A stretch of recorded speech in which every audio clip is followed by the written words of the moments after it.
Ken, like millions of teenage girls in the 1980s, I have fallen in love with John Taylor. As a bassist. As a bassist. I could not believe how amazing of a bassist John Taylor is. You know, I honestly think every true lover of music that is our age and male has come to that revelation within the past 10 years. I think so, because as a kid, I could not stand Duran Duran.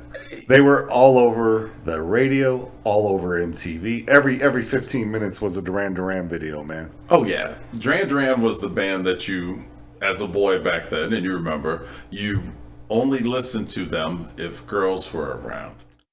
I listened to them because they were everywhere. You couldn't escape them. You know, when I was 9 years old, trying to play with my G.I. Joes and my Star Wars action figures, I was not worried about if girls were around or not.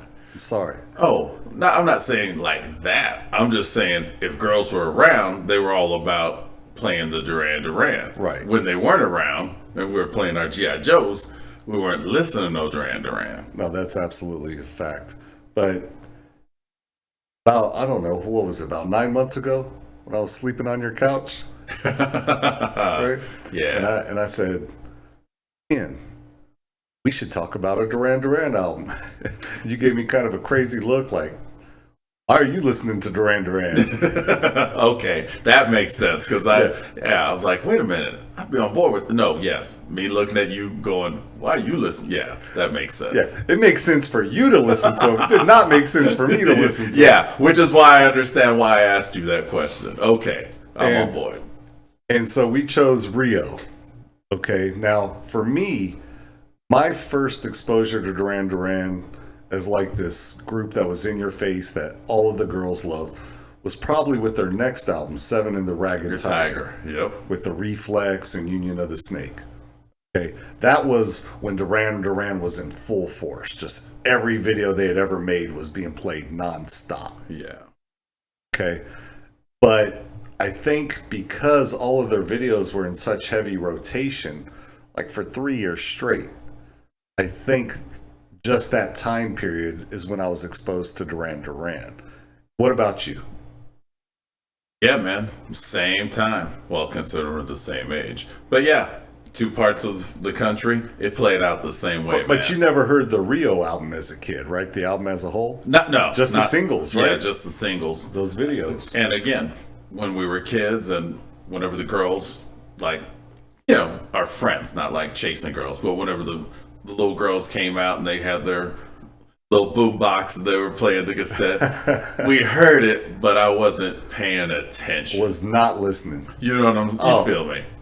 I was full force into anything that was considered hard rock or heavy metal at that time. Oh yeah, because my mama wouldn't let me grow my hair yet, but I was trying. God, I was trying. But I had fully rejected this sound, but we couldn't get away from it. Could not get away from it. The one thing I will say, and we'll talk about this more when we discuss the album, is I had no idea what these guys were singing about. I knew the songs, I did not know the lyrics to these songs. No. And then I read the lyrics, and some of them like, wow, that's poetry.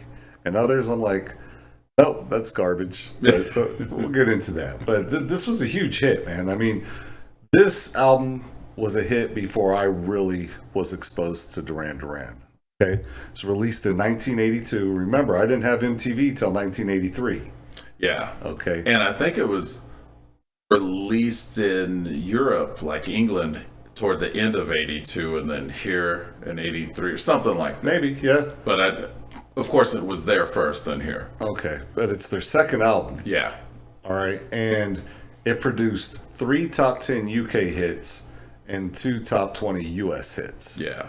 Okay, so this is a big album, man. I mean, it was very popular. And the funny thing about Duran Duran is that there are 3 members with the last name Taylor. And none of them are related. None of them are related. None of them. And so you have John Taylor on bass, who I love, Andy Taylor, the guitar player. Booyah. And Roger Taylor, the drummer. But the quiet one.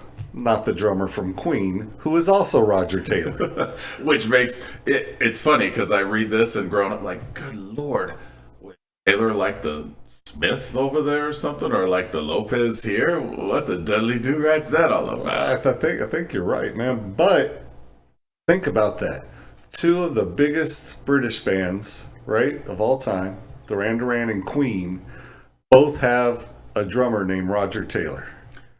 Yeah, it's like, what are the odds? And I liked a lot of Roger Taylor's drumming on this album. He's not Roger Taylor from Queen. Oh, yeah. Okay. But then you had the Taylors, then you had Nick Rhodes on keyboards. He was always my least favorite member. Okay. That changed with this album. As we got older. Yeah. Just now. Just listening to this album in the last 9 months. Now. Absolutely. And then Simon Le Bon was the very charismatic the front man, the face. Yeah, the girls loved him. But you know what? Girls loved Nick Rhodes. Man, they loved all of them, man. Except probably poor Roger Taylor because he was stuck behind them drums. But I'm sure they loved him. So we think. Yeah. I just remember clearly Simon, Nick, John over and over and over. Yeah. Just couldn't escape it from those little elementary girls, man. You could not. You know, so anyway, this album, I chose it because I like the title track. That is why I chose this album, because I thought, well, I don't want to do Seven and the Ragged Tiger because then it's just a 15-minute complaint about why I don't like the Reflex. and what do? We talk about albums that we have a positive impact on. Exactly. Ones we love. Yeah. We have something good to say about everything. Right. Every track. Well, for the most part. For the most part, you're right. We try and stay positive on this show. So let's do that. Let's jump right into the first track on the album, side one, the title track, Rio. Booyah. Will, let me tell you something. Sorry, I get excited at times. Mm-hmm. We talk about not just say title tracks, we talk about the opening track. Yes. On albums. And this is a solid opener. As I say that, keep in mind, this is what they called it in the UK, new romantic, whereas we call it new wave now. But point is, in that vein, in that style for this album, this is a solid, out of the corner, popping you straight in the face title track. Not only is it that, to me, it's the catchiest Duran Duran song of all time. And when I say catchy, it means a song that I don't mind singing in my car with my kids around. I'm serious about that. Okay. I really am. This is a Duran Duran song. I have no problem playing, turn it up. You know, when you're at a stoplight and people are looking at you singing. Yeah, I'm singing Duran Duran's Rio, so what? Wow. See, now for me, this is number 2. My number 1 choice, also on this album. Okay, good. I thought you were going to say the Reflex. Okay. Anyway, for me, I told you, man, I fell in love with John Taylor. And I'm going to say it over and over on this show. And we have to. And you know what? I'm going to try. I told myself I'm going to refrain from it. No, I'm not. No. Because as a kid, we did not recognize. We could not hear that. And even as a guitarist, I normally don't pay attention to the bass. Right. But the reason we're talking about this album is because we both had the same experience. Man, I think you and I are going to be like members 1 and 2 of the new John Taylor fan club, right? Oh, yeah. And you know what? We're going to say this probably 9 more times on every track on this this discussion. Well, for this song in particular, right after the chorus, before they go into the sax solo, he's doing a little bass groove solo. Do you notice, the chorus dies down, everything? It's something I didn't really pay attention to as a kid. The chorus dies down, then it's just his bass. Doom, doom, doom, doom. And then the sax comes in. And which is kind of funny, because I refer to that as the Double D breakdown, because they do that a few times on this album on different tracks. And they knew. And it works. Right. No, you're absolutely right. I had to think about Double D. Okay. I'm slow. I'm old and slow. Okay. But I really do enjoy that drop, right? That little peak. The song peaks, it grows and grows, hits the chorus, and then it just drops to that They bass. break it down. They break it down. I love that section, but that section wouldn't matter if the playing wasn't on time. If it wasn't hitting that sweet spot. Oh yeah, they were on point on this album. And in hindsight, because again, we marvel at John Taylor and their musicianship and their playing on this album because it's hindsight. We're adults now. Now, preparing for this for today and reading up on the members, the five and their backgrounds, their influences. Once I read as far as Andy, the guitarist and the rhythm section. Out. Yes, spot on. Once I read that, it all made sense. And if you didn't hear me as I was singing, that was Nile Rodgers from Cheap. Yes, Niall Bernard and Mr. Thompson. Yeah, so, yeah. I remember him saying he was listening to a lot of disco records and funk records, and you can hear it. Yeah, once I read that, it all made sense. Now we're going to talk about Taylor all throughout the album, but I want to highlight the saxophone player on this, okay? Hamilton. Yes, his name is Andy Hamilton, and he's a British saxophonist. Listen to this list of 80s groups and artists he has worked with. It's impressive. Duran Duran, Wham, Elton John, Pet Shop Boys, Tina Turner, George Michael, Paul McCartney, Bon Jovi, David Bowie. Yeah. Think about that. David Bowie can play the sax. Yeah. There's no reason for him to hire a sax player, but obviously he said, no, I want that guy who made that sound on these other records. And he also played with Radiohead. Right, in the 90s. So right. a whole new relevance, very much so. Yeah, so this guy Hamilton, what surprised me is that I knew that Duran Duran were accomplished musicians, right? Okay. I didn't know that they would have hired an outside guy. I thought maybe Simon Le Bon would have played the sax, or Nick Rhodes or somebody. I had to look it up too for that reason. Right, I wanted and to I see was if like, it was one of them. Duran Duran aren't playing the saxophone on this. They had to hire somebody for it. That really did surprise me. Now, but he grooved with them because they kept him around for pretty much every saxophone part you hear on any recording. Oh, is that right? Is him. Yeah. Okay, I didn't know. I didn't look to see future albums if he was on them. Yeah, too. it was kind of cool. They started their association with this track. Been together ever since. Now, for me, man, when I'm thinking Rio, I'm thinking that video. Yeah, on the beach, yacht, that ship. Yes, it was filmed in the Caribbean on the island of Antigua. Okay, and they throw a lot of '80s tricks in this video. I almost call it like, I don't care if this video was filmed before or after the videos I'm about to mention. It doesn't matter. Oh yeah, they're just tricks that were thrown in '80s videos. So it reminded me of like Freeze Frame. Like with the stop stills. Yeah. It reminded me of I Want Candy when they were on the beach. Yeah. Bow Wow Wow, right? Yeah. And those other videos from that time, it was just like so 80s. It was splashing the paint on that model and she's dancing around in paint in the video. Well, that's the interesting about cinema, video, camera, film, is that once someone comes up with a cool technique, so The Matrix, right, with the whole slow motion, the bullets, or keeping it real, Hometown Robert Rodriguez, when Salma Hayek or the other guy, they walk in the little shots, moving through time, right, and you see those little mnemonics carried over. Right. Imitation has form flavor. Hey, I'm not going to lie, man. I thought those boat sailing scenes were cool. When you have all the members of Duran Duran, Simon Le Bon straddled right there on the front, and they're just hanging off the rail. Like, I thought that was cool, man. Of course we did. Like, I was like, wow, they're on a boat. Like, I didn't know what that boat was about. Oh, no. We were 8 years old. Of course it was cool. No, I meant right now when I rewatched this video as a 40-year-old plus man, I thought it was cool. I was like, man, I want to do that. I want to dress in a Armani suit and just hang out on a boat singing Rio. Well, because you mentioned how it was totally 80s and tangent, but not a real tangent. One of the things that stuck out about this album with me growing up, the album cover. I didn't even know what the album cover looked like.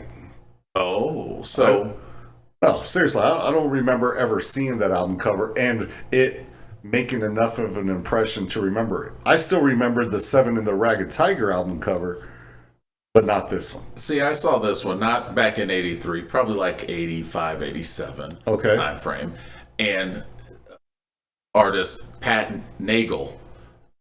So when you see that type of art, because he was iconic during that time with Playboy, different companies, so his art was around. It jumped out and grabbed me because back in the day, CC DeVille had a guitar with his artwork on it, a lady who looked like the one off the cover of the Duran Duran album. Oh, so okay. that always stuck out in my head. So again, as I'm prepping and I'm digging, and I'm like, oh snap, because I always associated the two growing up. And there was a line, okay, Charvel guitars with the Nagel pictures. I'm like, oh snap. All right, I'm adding that to my list of guitars when I grow up. Nice. Yeah, of ugly 80s guitars that I must own because I loved them as a child. Oh my goodness.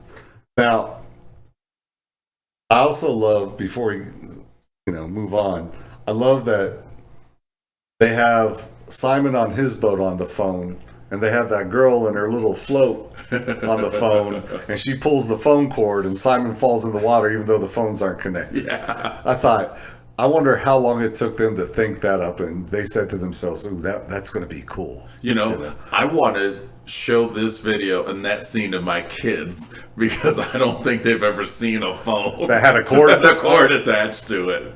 That's probably true. Yeah. That's probably true. I'd have to think about that one. But let's move on to the lyrics here.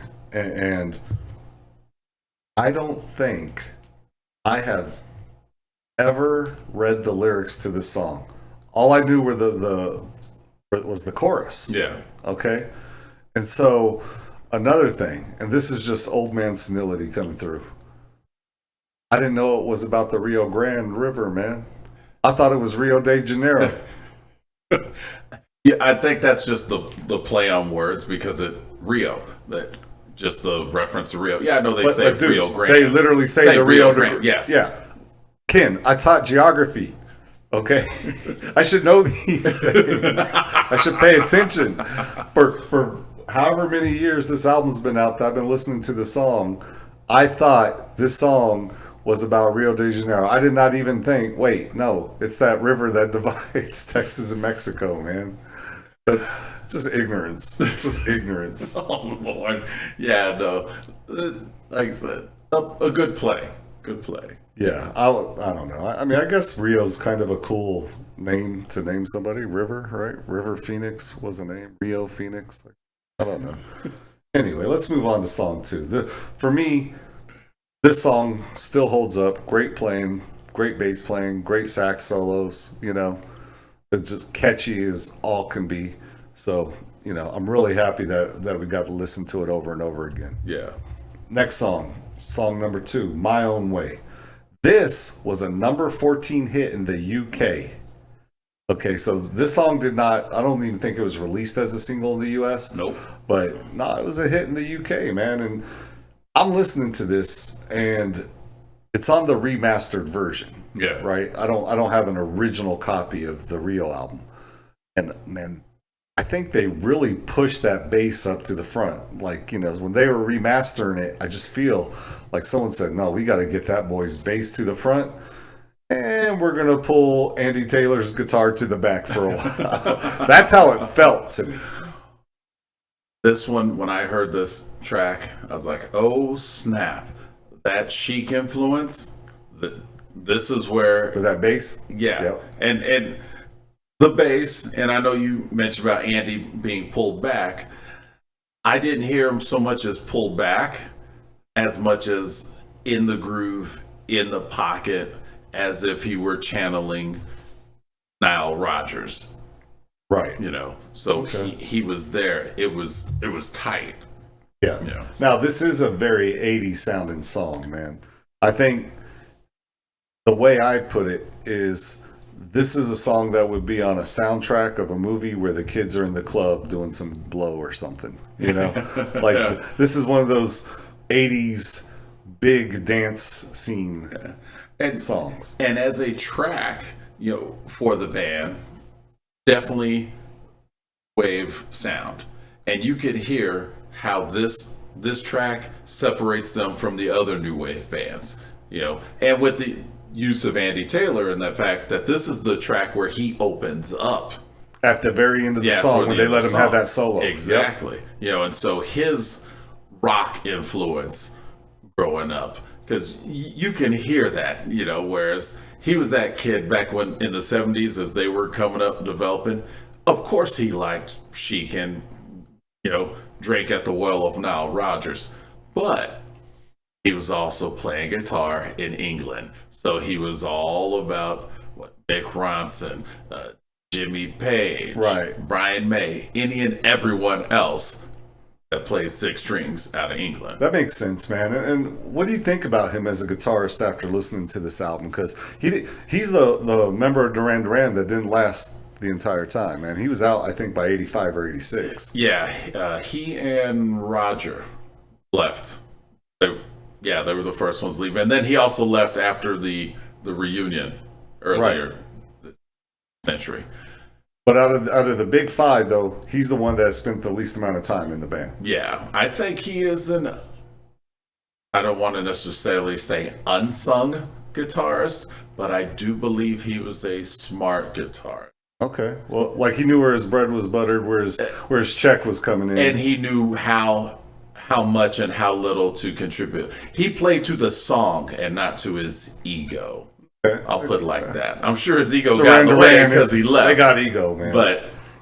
But he knew even from the beginning that, all right, I'm here to make the song, make the band work. And you told me this, I did not know this, that they had a video to the song, which makes sense because if it's not a single in the U.S., they're probably not featuring this video in the U.S. Okay, so they probably made it for the English market or for one of their, video collections or something. Well, one thing about Nick Rhodes that, as far as unsung or goes unsaid, that does it deal with this song? Yeah, with this song, as far as bringing up the video, he was a big is a big driving force in the band. And so with this album, since they're like 6 out of 9 tracks on this album have a video to it. And we're not going to talk about all of them. Oh, no. But growing up in the 80s, that's unheard of. Most albums didn't have that many videos to their right. Well, their 5 good-looking guys, charismatic frontman, right? Yeah, but Nick they're going to sell it, and Nick was pushing it before the wave of MTV. So he was like, "Hey, fellas, we need to make videos. That's the new thing. That's where it's heading. We need to do it." So he was adamant about it.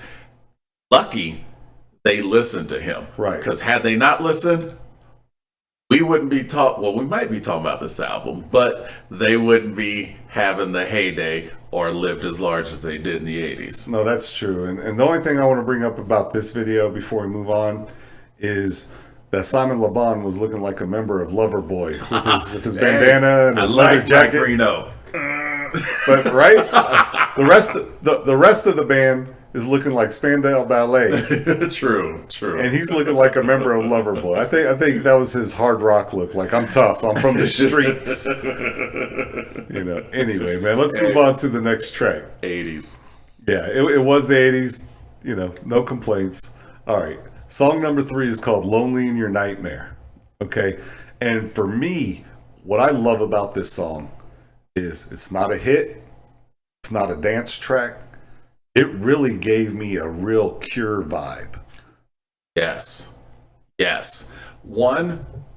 This track, as I was listening to it, I could hear, wow, I did not realize Duran Duran had such an influence or impact on 80s bands. Because as you mentioned, the reverse. Well, you mentioned The Cure, and The Cure was before Duran Duran. Right. But I'm talking about the bands that came after The Cure in the 80s. So what were you thinking? I'll tell you what I was thinking after you tell me what you were thinking. You said it. Yeah, you're right, I did. But you threw me off with The Cure because I heard that also, but I was like, no, but The Cure was first. No, so who are you thinking that Duran Duran influenced because of this song? I would even say a little bit of New Order, even though Joy Division at the same time. And we're going to talk about them on another song too. So yeah, real world, Send Me an Angel, real life. There you go. Okay, maybe. I mean, so this is what I thought, man. The Cure has been hitting in England since 1979. 79. Yep. Duran Duran cannot ignore that. Right? Oh, yeah. But it's not who they are. They're not the gloomy guys. They're the smiling, bright guys. They might both wear makeup, just different kinds of makeup. Yeah. Okay? The way I'm looking at it is that they're saying, look, we respect what the Cure do. We like what they do. This is how we would do what they do if that's what we wanted to do. But that's not us. So it's only one song. Yeah. Do you see where I'm coming from? It's a real laid-back, subdued Duran Duran. Simon Le Bon's not shouting. The music doesn't overwhelm you. It really doesn't smash you over the head like most Duran Duran songs do. Yeah. Do you see? And that's a Cure trait. Yes, exactly. And so that's where I get that 80s influence of bands to come. You know, even as far as the formula of this not hitting you over the head, we go back to the Pretenders album we talked about. Okay. You can still hear a bit of this formula. We even on that album, how we mentioned and didn't really get into the Smiths, right? But you can still hear this formula as it's played out, and they're in England. Let's be fair though, right? In England, they couldn't get away from this. But you had a lot of huge bands coming out at one time in this new romantic area. This era from like 79 to 82, 83. All at one time. Joy Division into New Order. Yep. The Cure. Duran Duran. Like, Spandau Ballet. Human League. Like, all of these bands, Adam and the Ants. They're all pushing through at the same time. And I think more importantly, what Duran Duran did was say, we don't want to look like Adam and the Ants and dress like pirates, okay?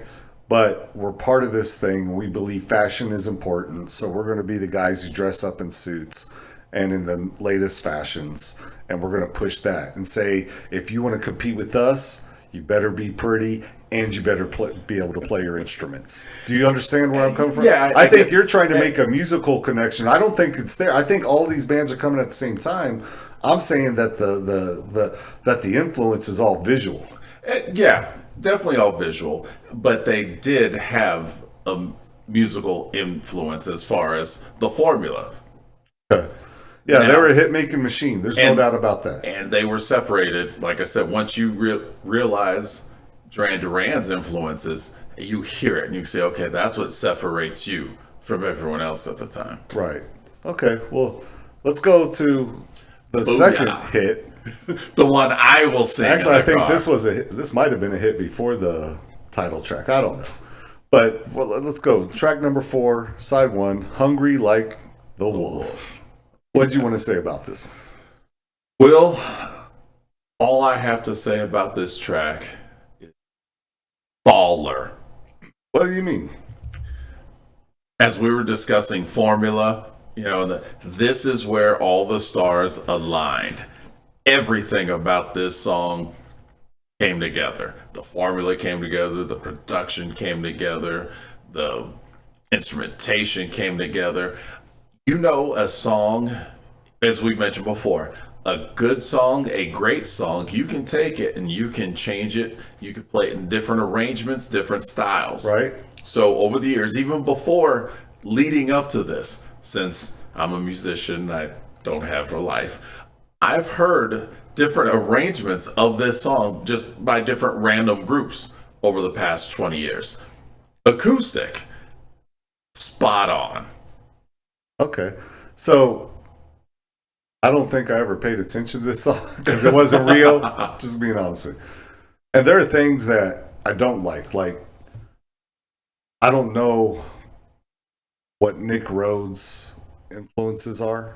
I've never read up on Nick Rhodes the way I have on John Taylor because I'm his biggest fan of his newest fan club, right? Okay. But for me on this song, the keyboards kind of alternate between giving the song its life and annoying the hell out of me. I'm serious, man. There's something about that keyboard melody that just kind of bothers me, or the little flourishes where I'm just like, man, you didn't need that. You didn't need it. You did it. It was popular. You sold a lot of records. You just didn't need it. You know, and look, man, these guys are talented musicians. I've seen them live, man. They can play. Yeah. They're legit. God, it just annoyed me. Like, for me, I almost wished, because I think the drumming's pretty good too, but it's still that 80s electronic drum sound, right? Yeah. Okay?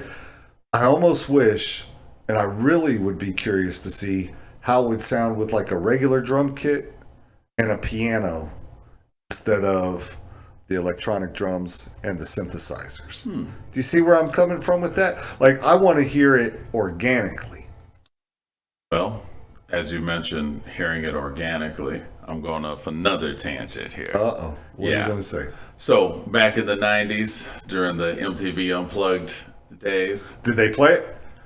I do not remember. What? But one, I don't remember. Two, they probably did because it's one of their biggest hits. But three, more importantly, on my tangent here, Okay. I turned that on not wanting to see Duran Duran Unplugged. But by far one of the best MTV Unplugged Well, I know what I'm doing after ever the show. seen. So yeah, when I go into a show biased against the act that I'm going to see or not wanting to see them, and they convince me otherwise, boom, they've won me after that. So, like I said, it was the 90s, and I'm like, Duran Duran, what? Boom, you got me. Sold. Right. Okay. Well, maybe I'll have to look at their unplugged version. Maybe that'll impress me. Hey, look, I know this song, man. I love the video, you know, because, you know, they were inspired by the Indiana Jones movie. Okay, so they filmed a video like Simon Le Bon's Indiana Jones. Yeah, wearing his, not fedora, his hat, I forget what it's called. And then the other thing it reminds me of is there was a guy named Warren Zevon, the Werewolves of London. Yep. He had an album called Excitable Boy, and he has songs that the imagery of like Indiana Jones, and he wrote that in late 70s. The imagery of like this video, Indiana Jones movie, it's in his album. Like, that's the feel, that grimy feel that his album puts out. So whenever I see this, I'm thinking, man. And it's a good thing because Duran Duran's much prettier than Warren Zevon ever was. Yeah. So those are the two things I think about this video. It's basically a tribute to Indiana Jones, filmed in Sri Lanka. You know, has the snake charmers and chasing the girl. Yeah. Well, you know that was a huge movie back then, 81 when that came out. So yeah. And they're young males. Let's say they're in their 20s. Oh yeah. We were in our 20s and we had to make a video. Or at least the director of the video, right? Like somebody said, hey, this will be cool. And they went with it. Oh yeah. Absolutely. But man, there's like a few scenes in here. So there's like a black girl who's in the jungle. She's painted up. Yeah. And my man Simon Le Bon kisses her, man. That has to be the first interracial kiss on MTV. Well, yeah. Don't know if you're right. Chances are you are, but MTV just television in the U.S. That was a huge push. Right. You know. You know what though, man? I'm curious because who are the Jeffersons' neighbors? The Willises. The Willises, right? Now, they were interracial. Yeah. Now I don't. That was since the 70s. Don't know if But they kissed. I don't know if they ever kissed on the air. Exactly. The first interracial kiss was Star Trek. Was not Zulu. No, not Zulu. Shatner and although that would have been interracial. Shatner and who played Nicole Nichols. Yeah, there you go. Yeah. Okay, that's right. That was so okay, man. But even then, so 1966, 1983, yeah, there's still a gap. It's still a shock to the system.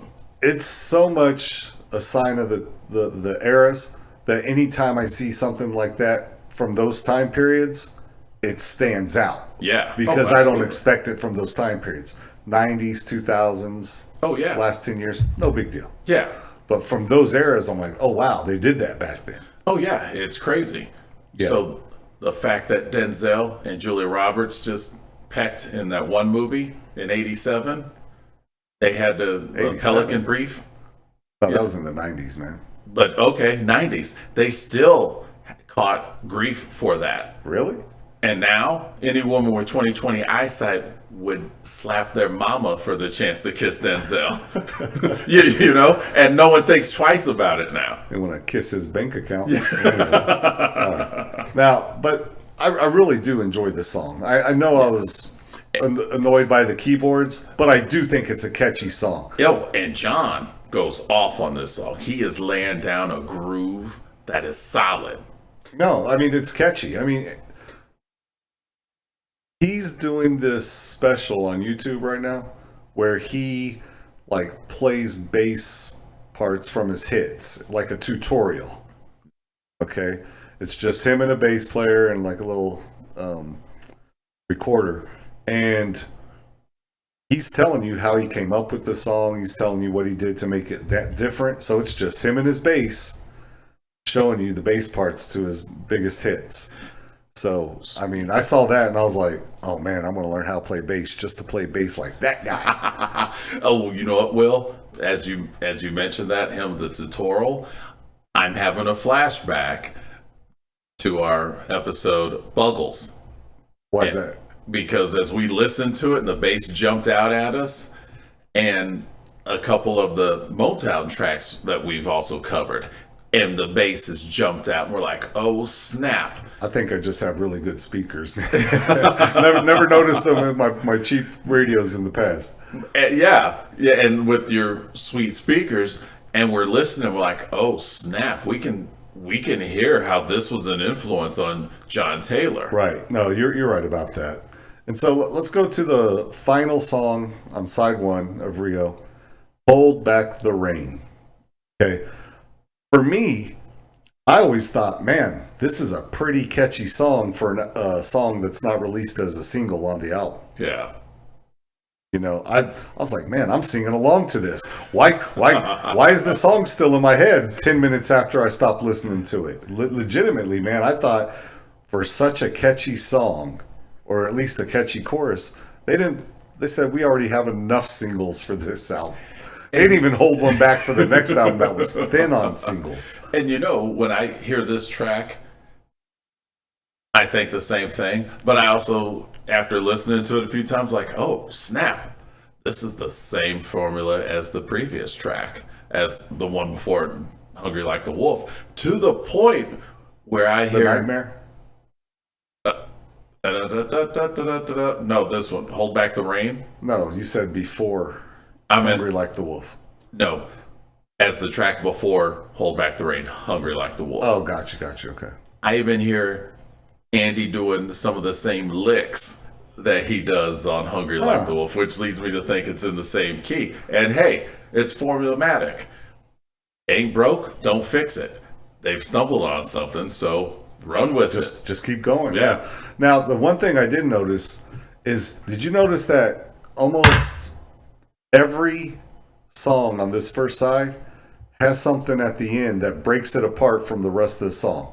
For example, the part in Rio, the title track, do, that's only at the end. It's a coda. Yeah. Okay. My Own Way ends with an extended guitar solo.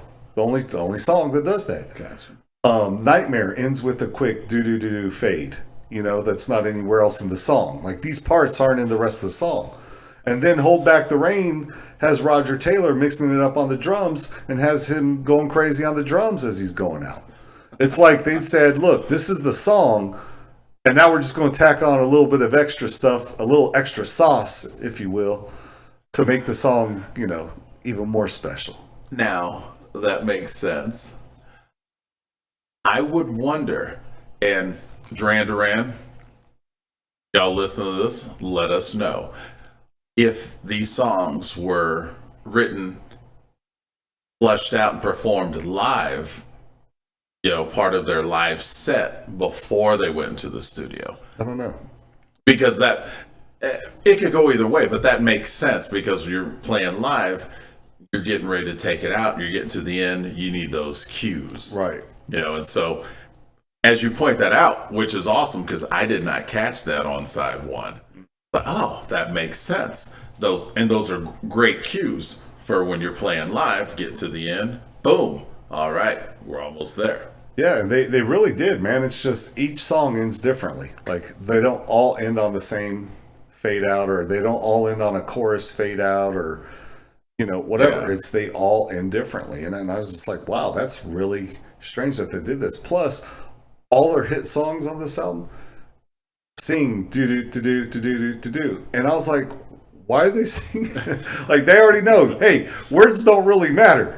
It's that lick, and if you can get up and make them dance, and look at these pretty faces up on stage, and rhythmically reel them in, because you don't have to be able to necessarily sing or hold pitch. Right. They'll go do do do do to sing along. Right. And you're hooked. Boom. Formula at its best, baby. I think so, man. And lyrically, we haven't really talked about a lot of the lyrics on this, except for me not knowing that Rio was not Rio de Janeiro. Okay? That's really not what Duran Duran's about. Now, to some 12-year-old girl in 1982, these lyrics probably meant the world, right? Yeah. But it's not Chrissy Hine. Oh, yeah. Okay? It's not David Bowie's Ziggy Stardust. Yeah. And I think our appeal now, years later, decades later, as grown men, is the fact that those young boys, they knew what they were. They knew they weren't writing profoundly like Chrissy Hine. Or their management knew. Yeah. Hey, this is what's going to sell. And I mean, come on, was the first album Girls on Film a single? So yeah. They try to get a little serious with Planet Earth. Anyway. But no, I really like this side of the album. Yeah. Okay. I think side one is a really catchy, fun side. And it's sort of the type of side where I think if it was playing, I would just let it play. I wouldn't switch the channel. Yeah. No, you're for every song on this side. I think that's the kindest words I could say for a genre of music that I typically don't enjoy. Boom. And you hit it on the head, Will, because the albums that we have covered and discussed where they have a solid side one and they're different musical styles, they play out like this, where you drop it a single one and you're going to let it play. And if you have a second single, hit that one over the head too. Yeah. No, you're right. Good. Okay, well, let's move on to side two. And this side only has one hit, and it's not the first song on the side. True. Okay, and the side starts with New Religion. What did you think about this one? I thought this was the perfect song to start side two with, because it's completely, I don't say completely different, but it's a variation from side one. So you flip it over. You're right. And it has where side one, the intros were somewhat similar to the songs. This intro is different from the intros, or the beginning of the songs off side one. So it's like, okay, now we are starting a different side of the album. So they're mixing it up. But let me tell you, Ken, the intro is different than the rest of the songs that we've heard so far, but it is an 80s trope. Oh yeah. This is straight up 80s. 35-second atmospheric synthesizers before the song even starts.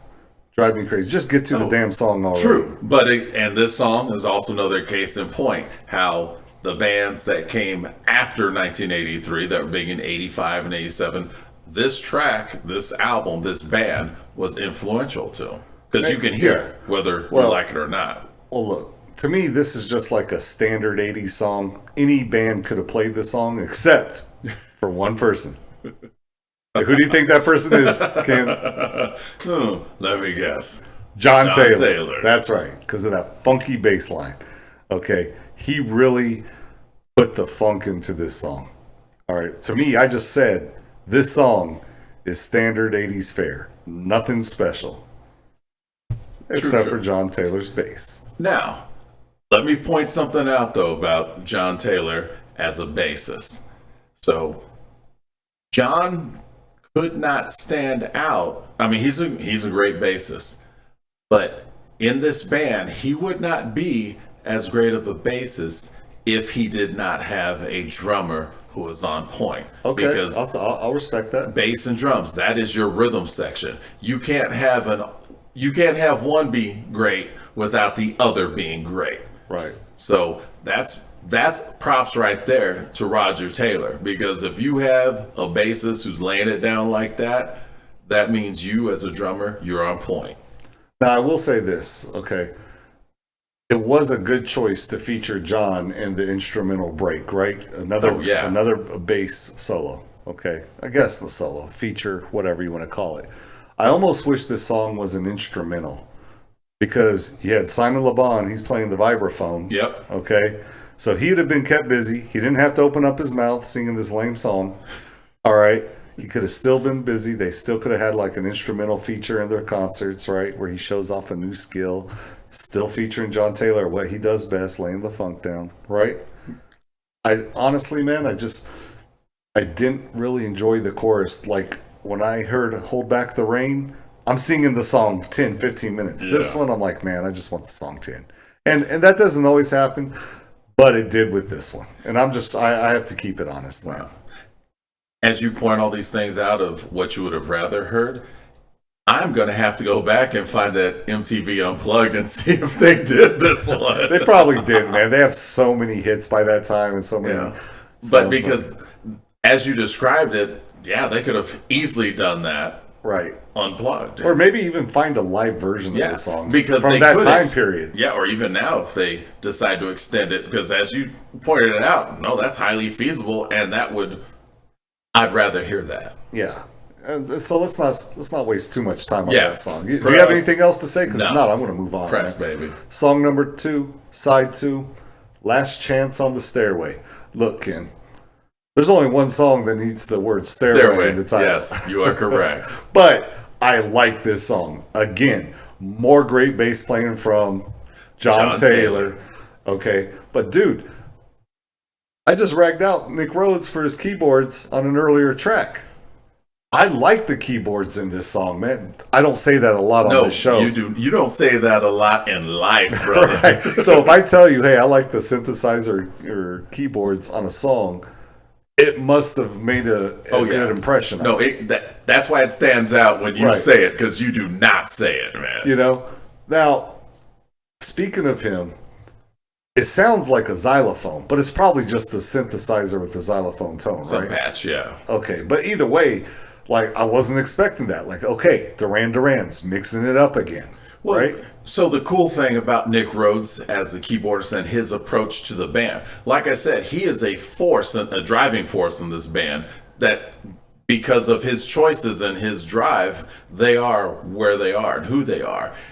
He did not approach the whole synthesizer and the patches the way others did in the 80s, or I should say he approached it from the early 80s mindset, like with going back to Buggles, matter of fact, since they're all around the same time having that influence. So he was more into the authentic patches, trying to not get the straight common lame synth sound that bore us in the 80s. So he was still chasing sound, basically, which musicians do, and we don't hear very much from synth players in the 80s. Okay. So that helped to separate him. And this song, not my favorite song on the album, but I really like it, actually. It grew on me by the end, because at first, when we're sludging through this album, it's like, oh my God, what did I do? I have to listen to this album. But again, another song that by the end, I'm like, wow, I really like this song. I want to hear this song again. Okay? And that's big for me to say. I mean, this is normally I'm going to dismiss this type of music. Yeah, this isn't true. But I honestly think that that's one of Duran Duran's greatest strengths. Finding a catchy hook that'll keep a song in your head, even if you're not a fan of the music. Oh yeah, baby. Straight formula right here. Straight up. But they did it for an entire career, to where each song has something unique about it. You know what I mean? It's a formula. Yeah, the constant variation, and that's the formula for success in pop music. Right. The past 100 years. Right. Just because I can identify the formula doesn't mean that everyone has success executing that formula. No, and you're right. In case in point, the next big hit they had on this album, Yes. not so much in America, but definitely in England, Save a Prayer, song number 3 on side 2. This was my childhood favorite, man. Okay. I'm not trying to dog on your childhood, but yep, just checking. John Taylor, still awesome, still killing it. But musically, maybe one of my least favorite songs on the album. Not my least favorite song, but just musically least favorite. But the bass playing is so great. So even as a kid, because again, a childhood favorite, one of the things that stood out to me back then was hearing a live version back during this time frame, early 80s, during their heyday, live version of them doing this song, and it was much better than this recorded track. Huh. Okay. And even then I noticed, as today and we talk about, when your live performance is better than your recorded album performance, And it happens a lot. props. Because there's some people, some bands, you're like, oh, yeah, I'd rather just listen to the album because not feeling you live. No, absolutely. So it happens. It happens a lot. And look, for me, because this is more of a somber song, right? It's setting that mood, right? It really is a vehicle to showcase Simon Le Bon's talent as a singer. Because like so many of the singers we've talked about on the show, he has that distinctive voice. You know it's Simon Le Bon the minute he starts singing. Yeah. But he really can, man. He can sing. What do you think about Simon as a singer? Because we really haven't talked that much about him as a singer, just as a pretty boy looking good in the videos. Yeah, no, that's true. We have it. Also, because it's sort of like saying, hey, look, in the sky, there's the sun. Yeah, it's there. You can't avoid it. This song, being that it has slowed down, it does set the mood. Yeah, it does showcase.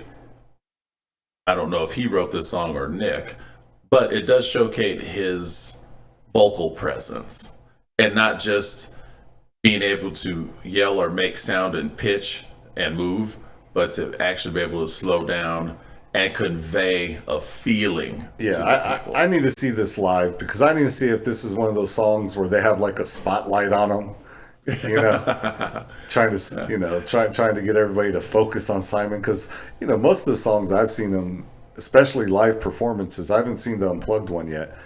Is he's dancing around, he's bopping up and down like George Michael. And this one from the live performance and some of the others I've seen over the years, it's intent, he's there, he's building a mood, conveying a message, if you will. Right. Now, I do remember this video as a kid because, again, just like Hungry Like the Wolf, it was shot in Sri Lanka. Okay? Except this one gave me, instead of an Indiana Jones and the Lost Ark, it gave me those Temple of Doom vibes with the elephants and the jungle and and the exotic location, the Buddhist temples. Even though Temple of Doom wasn't out yet, still it was like, wait, these guys get it because it looks cool. When you see Duran Duran videos from this time period being filmed in the Caribbean, talking about Rio de Janeiro. No, I mean Rio Grande, whatever. But still. Filming on the beaches of Sri Lanka and the Caribbean, filming in Sri Lanka. Places. It's like, wow, I want that life. Yeah. Now, I will say... Looking like Loverboy? Keep going.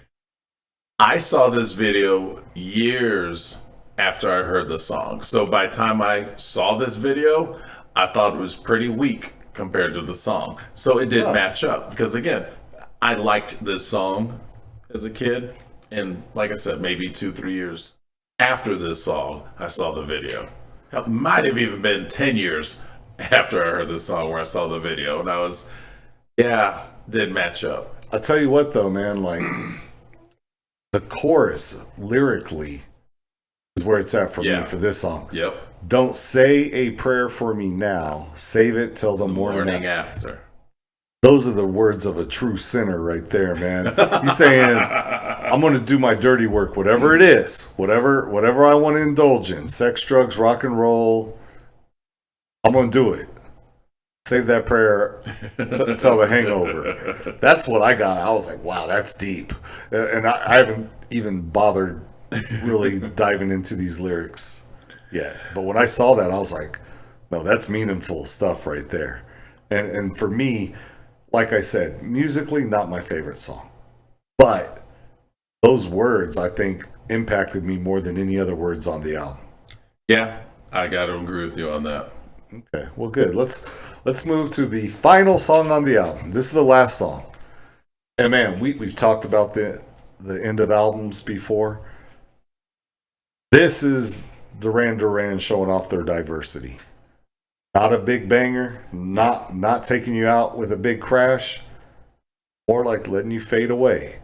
And the song I'm talking about is The Chauffeur. You're spot on, man. Strategically well placed, because it is definitely different than any other song on this album. And you're right. They're not beating us over the head. This isn't slapping the face. This isn't going balls out. This is just, hey, we're just going to close this album out and do something. And you mentioned this band before, like Joy Division, New Order. This has a Joy Division feel to it. It's almost avant-garde. Yeah, this is where they're like, okay, hey, Andy, rhythm section, we love y'all. We love your influences that you bring. Break. Yes, that distinguish us from anyone else doing what we do at this point. Yeah. Dude, the first half of the song is just Simon singing and Nick Rhodes playing the keyboards. That's it. Yeah. That's it. It's just those two. And then at the second half, the whole band comes in. But no, you're right. They gave those other three half the song off. Okay, go do your bumps of cocaine on the side while we do this.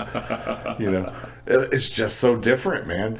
Now, my boss was telling me this was his favorite song on the album, and I was shocked. I was like, really? He's like, yeah. And then you start reading, and a lot of people that are Duran Duran fans love this song. It's either their favorite song from Duran Duran or their favorite song from the album. And I think it's because it stands out so much from any other Duran Duran song. That makes sense. You know what I mean? And you still get Simon's voice, you still got Pretty Boys on stage, but it's so unique to the rest of their catalog. And if you're a fan, this is the style that you're into. So that makes sense.